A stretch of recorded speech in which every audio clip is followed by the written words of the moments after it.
মানে নাছিলে তেওঁলোকে মানে কৈছে যে এছেম্বলি ফ্লৰত মানে হ'ব লাগে কোৰ্টত সেই হিচাপে পেটিশন দিছিলে কোৰ্টে একৰ্ডিংলি মানে অৰ্ডাৰ দিছিলে যে ইয়াত আপোনাৰ স্পিকাৰ প্ৰথম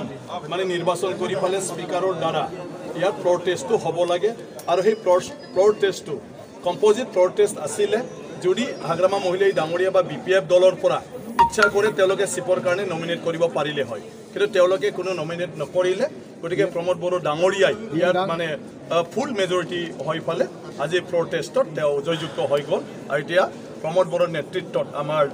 এলায়েন্সৰ চৰকাৰটো আজিৰ পৰা আৰম্ভ হৈ গ'ল সেক্ৰেট বেলটত ডিমান্ড কৰিছিল নহয় তেনেকুৱা কনষ্টিটিউশ্যনৰ সেক্ৰেট বেলট বুলি নাথাকে এছেম্বলি ইয়াত আপোনাৰ বেলট হ'লেও নাম লিখা থাকিব চিট নম্বৰ লিখা থাকিব গতিকে আমাৰ ইয়াত চিষ্টেম নাই বুটম হ'লে হয় বুটম টিপিব পাৰিলে হয় বুটমটো নাই গতিকে হাত ৰেজ কৰিছে গতিকে এইটোই হৈ যায় মানে ডেমক্ৰেচি বিভিন্ন এছেম্বলিটো মুখ্যমন্ত্ৰীবিলাকে যেতিয়া আপোনাৰ মানে তেওঁলোকৰ মানে আস্থা ভোট বিচাৰে তেতিয়া হেণ্ড ৰেজিং হৈ যায় গতিকে তাতে আৰু আজি তেওঁলোকে যেহেতু কোনো ষ্টেণ্ডে নল'লে সেইটো অট'মেটিকলি প্ৰমোদ বড়ো মানে মেজৰিটিটো তেওঁলোকে মানিলে আজিৰ দিনত ডেমক্ৰেচিটো আমি চাবলৈ পালোঁ বিটিচি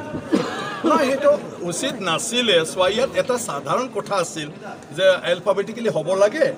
না বোলে কোনোবা CM হৈ থকা মানুহক প্ৰথম কৰিব লাগে তো পাৰ্লিয়ামেণ্ট আৰু এছেম্বলি দুইটাও চলে কেতিয়াবা এলফাবেটিকেলি কেতিয়াবা মুখ্যমন্ত্ৰীয়ে আগতে যিহেতু তেওঁ মানে আপোনাৰ অভাৰটেকিং লৈ লয় তেতিয়া মুখ্যমন্ত্ৰীক এটা সন্মানত প্ৰথম মানে অভাৰটেকিং লয় ঠিক আজিও বিটিচিত সেইটোৱেই হৈছিলে যে প্ৰমোদ বড়ো ডাঙৰীয়া আৰু যিখিনি EM হিচাপে অভাৰটেকিং লৈছিলে তেওঁলোকক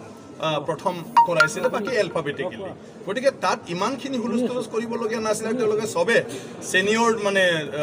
সদস্য হয় এই হাউচত তেওঁলোকে আজি 15 বছৰলৈকে তেওঁলোকে কাউন্সিল চলাই আছে গতিকে ইমানলৈকে যাব নালাগিছিলে আৰু তেওঁলোকে অলৰেডি কৰিম বুলি আহিছে কাৰণ তেওঁলোকে প্লে কাৰ্ড লিখি আনিছে গতিকে ইয়াত হঠাৎ হোৱা বস্তু নহয় তেওঁলোকৰ সেইটো কৰিম বুলি আহিছিলে গতিকে উপায় নাই কিন্তু ডেমক্ৰেচি তথাপিও আজি মানে বজাই আছে লাষ্ট মোমেণ্টত আপোনাৰ এজ পাৰ মানে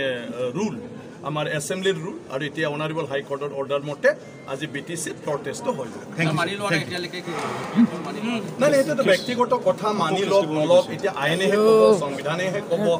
গতিকে ৰুলটোৱে সেইটো যিকোনো মানুহৰ ইচ্ছা যদি যায় এটা হাউচত 2-3টা গ্ৰুপ হ'ব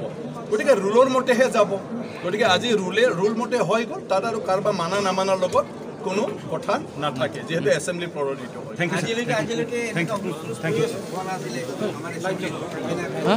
তেনেকুৱা অপজিশ্যনে কেতিয়াও তেনেকুৱা ধৰণৰ মানে কি কয় আপোনাৰ কিবা দেখুওৱা নাছিলে মানে ব্যৱহাৰ দেখুওৱা নাছিলে আজি প্ৰথম হাগ্ৰামা মহিলাই ডাঙৰীয়াৰ নেতৃত্বত অপজিশ্যনে তেনেকুৱা কৰিলে তাৰ কাৰণে প্ৰথম আজি সেই অৱস্থাটো আগৰ মানে অপজিশ্যন